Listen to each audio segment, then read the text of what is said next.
নমস্কার বন্ধুরা, আমি স্মৃতি। আশা করি সবাই ভালো আছেন, আমিও ভালো আছি। বড়দের প্রণাম ও ছোটদের ভালোবাসা জানিয়ে আমি আমার ব্লগটি শুরু করছি। এখন বাজে 6:30।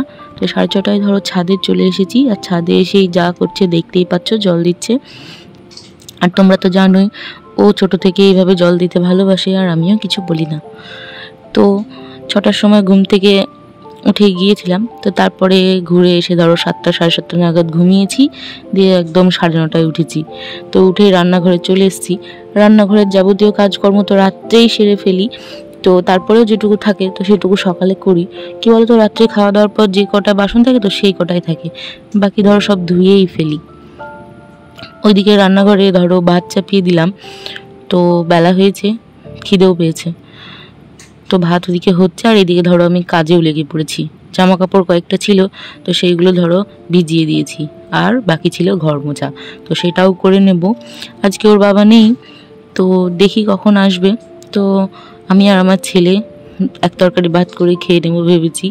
তো আজকে আর বেশি কিছু করব না, আলু ঝিঙের তরকারি করব আর ডিম ভাজবো, ব্যাস এতেই আমাদের খাওয়া হয়ে যাবে। আর রাত্রে দেখে অন্য কিছু যদি করি তো করবো। ও না, কালকে তো লুচির ময়দা মেখেই রেখেছি, তো সেই কটা আবার ধরো খাবো।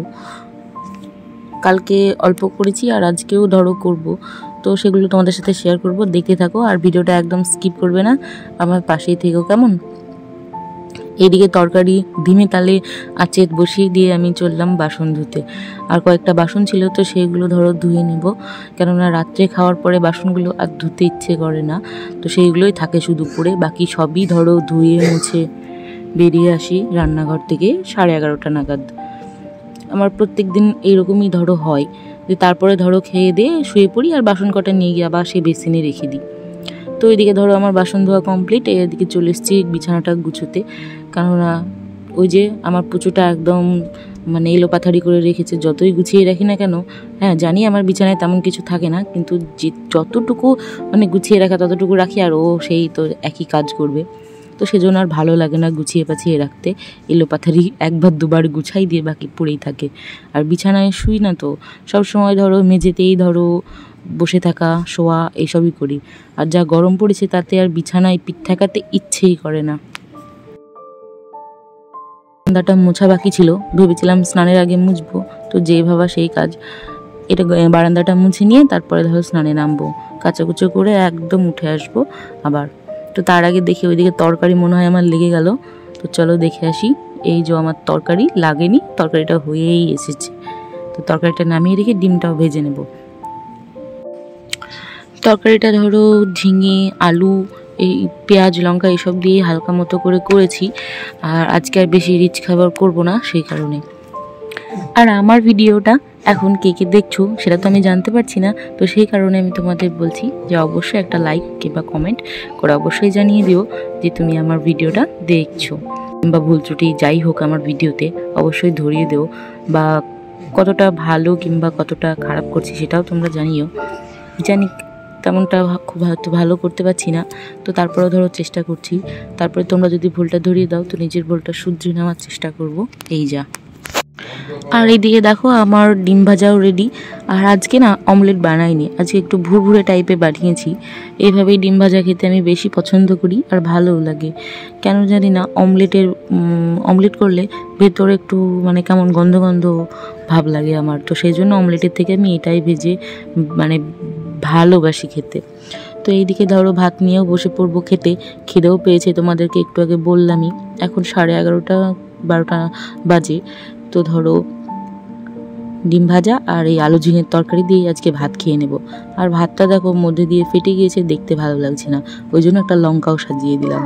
তো খাওয়া দাওয়া সেরে এক গাদা মাথায় তেল দিয়েছি, তেল দিয়ে বসে পড়েছি মেঝেতে। গরমও লাগছে ভালোও লাগছে, কেননা পেছনে ধরো বড় ফ্যান চালিয়ে দিয়েছি, দিয়ে খুব ভালো লাগছিল। তো দেখছিলাম যে কেমন লাগছে, তো তা করতেই ধরো ভাবলাম ইন্ট্রোটাও দিয়ে নেব।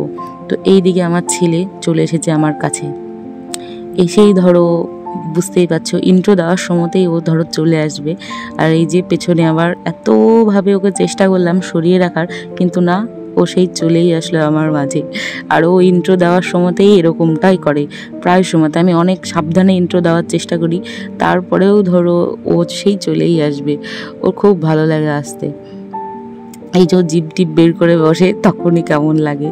তো ধরো গরমকাল তো ওই জন্য খালি গায়ে রেখে দিয়েছি, আর এমনিতেই ধরো ও শরীরটা একটু তো খারাপ, তো সেজন্য আর ওকে আর জোর জবরদস্তি করিনি। তো এইদিকে ধরো মায়ে আর ছেলেতে স্নান সেরে চলে এসেছি। এবার ধরো একটু টিপটাপ হয়ে নেব, তারপরে ঘুমোতে যাব। কেননা খাওয়া দাওয়া তো আগেই সেরে ফেলেছি, খাওয়া দাওয়ার পরে একটু শুয়ে বসেই ছিলাম, তারপরেই ধরো স্নানে নেমেছিলাম। মাথায় এত তেল দিয়েছি যে চুলগুলো সব চুপসে গিয়েছে, আর ওপর নিচে হচ্ছে না, একদম সোজা পেছন দিকে। কি বলতো, চুলগুলো সাইডে থাকে না, ভালো লাগে দেখতে দু একটা, কিন্তু না, আমার চুলগুলো সব উঠে ধরো উপর দিকে হাওয়া হয়ে চলে যায়। মানে কি বলবো, সেই কেমন বলবো, ফেসোর মতো উড়েই ধরো। তো তখন ধরো এই যে বেল্টগুলো, হেয়ার বেল্টগুলো দিয়ে আটকে রাখি। আর তেল দিয়েছি বলে আজকে আর সেইগুলো, বেবি হেয়ারগুলো আর ধরো দেখা যাচ্ছে না, আর ভালোও লাগছে, আরাম লাগছে। নইলে একটু ফ্যানের হাওয়া চললেই চোখে মুখে এসে পড়ে, বিরক্ত লাগে। তো ধরো টোনারটা মেখে নিলাম। তো এবার টিপ সিঁদুর পরে নেব, তারপরে যাব একটু ঘুমোতে। আসলে কি বলতো, ঘুমিয়ে চোখের তলাগুলো একদম কালো হয়ে গিয়েছে, তো তাই ভাবলাম একটু টোনারটা দিয়ে ঘষে নিই ভালো করে। তা বলে না, মজা করছিলাম। এমনিতেই ধরো চোখের তলাটা ওরকম করেই নিই, আমি প্রায় দিনই ওরকম করি, কেন জানি না অভ্যাসে পরিণত হয়েছে। আর এই যে ফিল্টারের কারণে ঠোঁটগুলো এত চকচক করছে, আমি কিন্তু লিপ বাম বা লিপস্টিক কোনো কিছুই লাগাইনি, তো তারপরেও চকচক করছে, দেখতে বেশ ভালোই লাগছে। তো ভাবলাম এখানেই তোমাদেরকে ইন্ট্রোটা দিয়ে নেব। আর আমার নীল এখন পেছনে বসে ফুঁপাচ্ছে, কেননা ওকে বকা দিয়েছি, ও যখনই ইন্ট্রো দিতে দেখছে তখনই আমার কাছে চলে আসছে। তো ওই জন্য ওকে পেছনে বসিয়ে রেখেছি, আর ও একটু ফুসফুস করছে, কান্না করছে না, বদমাইশি করছে। তো ধরো সেজে গুজে নিয়ে আমি তোমাদের সাথে একটু ইন্ট্রোটা দিয়ে নিব, আর এই ইন্ট্রোটাই তোমরা পরে দেখতে পাবে। তো চলো বলো দেখতে কেমন লাগছে, ভালো না খারাপ, না কালো না ভূতনি? মজা করছি, কিছু মনে করো না কেমন। তো এই গরমের মধ্যে ধরো কিছুই মাখতে ভালো লাগছিল না, তো সেই জন্য ধরো একটু টোনার মেখে নিলাম। আর আমার অনেক দিনের ইচ্ছে আমার চুলগুলো পাশে এরকম থাকবে, ঝুলবে, কিন্তু না, কোনো মতেই ঝুলে না। ধরো বড় হয়ে থেকেই ধরো সামনে পপ করি, তো পপের পাশে এরকম কানের পাশে থাকলে না দেখতে বেশ ভালোই লাগে, আমার তো ভীষণ ভালো লাগে। আর আমার বডি ফিগারের সাথে এরকম মানে হেয়ারটা ভালো মানে মানায়। কিন্তু প্রথমে হতো, কিন্তু এই যে বিয়ে হওয়ার পরে চুলগুলো সব একে একে উঠতে এই কটা দাঁড়িয়েছে, তো দিয়ে আর ধরো আর পপ টপ হয় না, ওই সামান্য বেল্ট দিয়ে গুজে টুজে রেখে দিই পেছনে। আর এই যে দেখো আমার চুল এত শিক্ষিত হয়েছে, তো শুধু পড়তেই থাকে, ভেবে পায় না একে আর কোন প্রাইভেটে দেব, আর ভালো লাগে না। এক সময় তো ইচ্ছে করে নাড়াই করে ফেলি, তো তবু দেখতে কেমন লাগবে বলে আর করি না। এমনিতেই তো ধরো মানে বর ধরার মেয়ের অভাব নেই, তারপরে যদি এইসব করি তাহলে বর আর থাকবে না। সেই যাদের ভালো সব আছে, চুল ভালো, দেহ ভালো, বডি ভালো, ফেস ভালো, তো তাদের কাছেই ধরো চলে যাবে।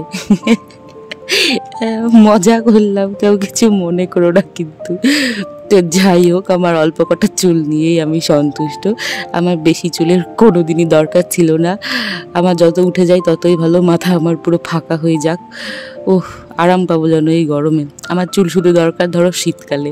তো তখন ভেবেছি, আমি এক সময় ভাবি যে দু একটা হেয়ার এক্সটেনশন কিনে রেখে দেবো, তো সেইগুলোই মাথায় গুজে নেব, কেমন হবে বলো তো। তো তোমাদেরকে ওইগুলোই বলছিলাম যে আমার চুলগুলো উপর দিকে উঠে যায়, এত ভাবি যে চুলগুলোকে মানে ঠিকঠাক করে রাখবো, যত্ন করে, কিন্তু আর পারি না যত্ন করতে। তো কি আর বলবো, চলো বন্ধুরা আমার সাথে। আর এই যে আমার একটা পার্সেল চলে এসছে, তো এই পার্সেল খুলতে গিয়ে বাবা ছেলে মিলে যাওয়া মানে কি বলবো কি করছিল, তা তোমরা লেখা দেখেই বুঝতে পারবে। আমি তো বুঝতেই পারছিলাম না কোন দিকে ক্যামেরা ঘোরাবো, এই দিকে না ওই দিকে। দুজন মিলে লেগেছে এইটুকু একটা প্যাক খুলতে, মানে কি বলবো, আমি কনফিউজড। তো এই দেখো লুচি, আজকে লুচি ছোলার ডাল খাবো, আগের দিন ব্লগে আমি কিন্তু তোমাদের বলেছিলাম লুচির ময়দা মাখতে যাচ্ছি।